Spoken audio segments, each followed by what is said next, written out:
কাফন দাফনে শরীক থাকা। আল্লাহ পাক আমাদের এই হক আদায় করার জন্য আসার তৌফিক দান করেছেন, সেজন্য আল্লাহ শুকর আদায় করি আলহামদুলিল্লাহ। আজকে যিনি চলে গেছেন সবক দিয়ে গেলেন যে আমি তো চলে আসলাম, তোমাদেরও এই পৃথিবীতে থাকার সুযোগ নাই, তোমরাও এখান থেকে চলে আসবা।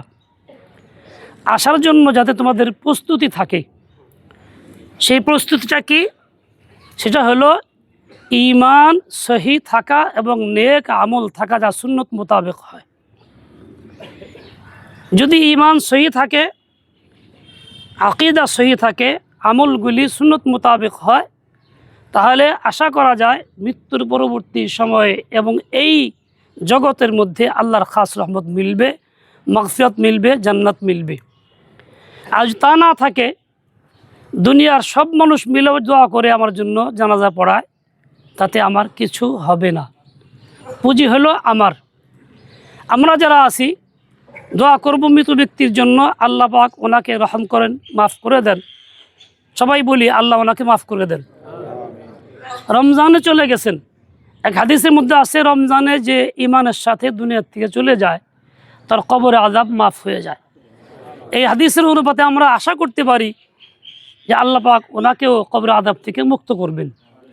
এরকমভাবে আমরা যারা আছি আমরাও যাতে আল্লাহর কাছে এভাবেই কামনা করি যে আল্লাহ আমার যখন সময় আসে ইমানের সাথে রমজান মাসে রোজা অবস্থায় শহীদি মওত দিও।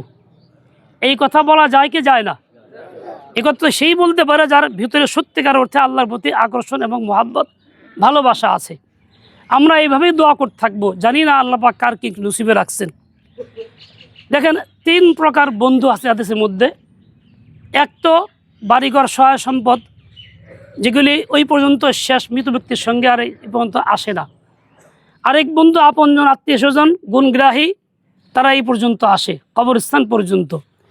কিন্তু কবরে আর কেউ সাথে যায় না, শুধু ঈমান এবং নেক আমলটাই সাথে যায়। আমাদের সম্পর্ক প্রথম 2 বন্ধুর সাথে অনেক বেশি থাকে।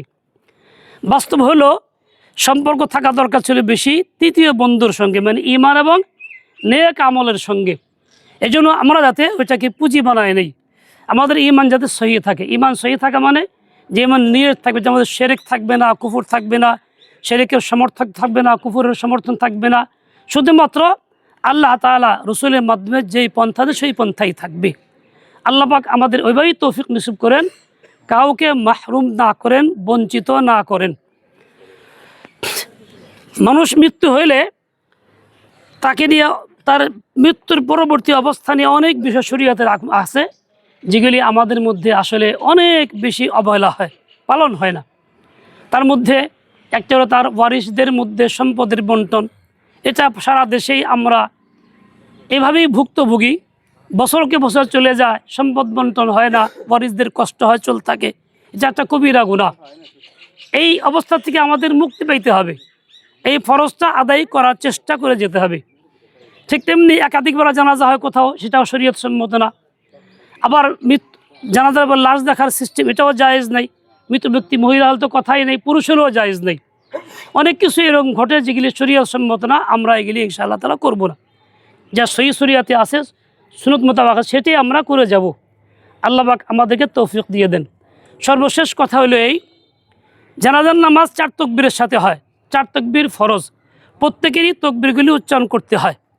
মাঝখানের দোয়াগুলি সুন্নত, যিনি পড়তে পারি তো আলহামদুলিল্লাহ, তিনি কামিয়াব, আর যিনি পড়তে পারলাম না তিনি হতভাগা।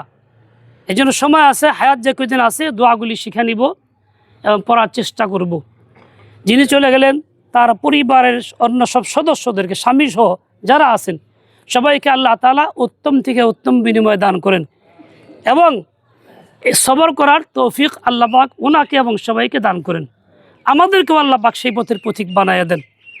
আল্লাহুম্মা সাল্লি ওয়া সাল্লিম ওয়া বারিক আলা সাইয়্যিদিনা মাওলানা মুহাম্মদ ওয়া আলা আলি সাইয়্যিদিনা মাওলানা মুহাম্মদ।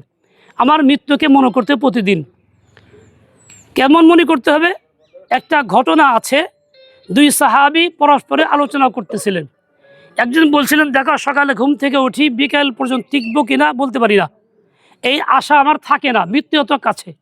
আর একজন বললেন, দেখো 4 রাকাত নামাজ পড়ি, 4 রাকাতের শুরু করলে শেষ করতে পারবো কিনা এই আশাও আমি করি না, মৃত্যু অত কাছে মনে করি।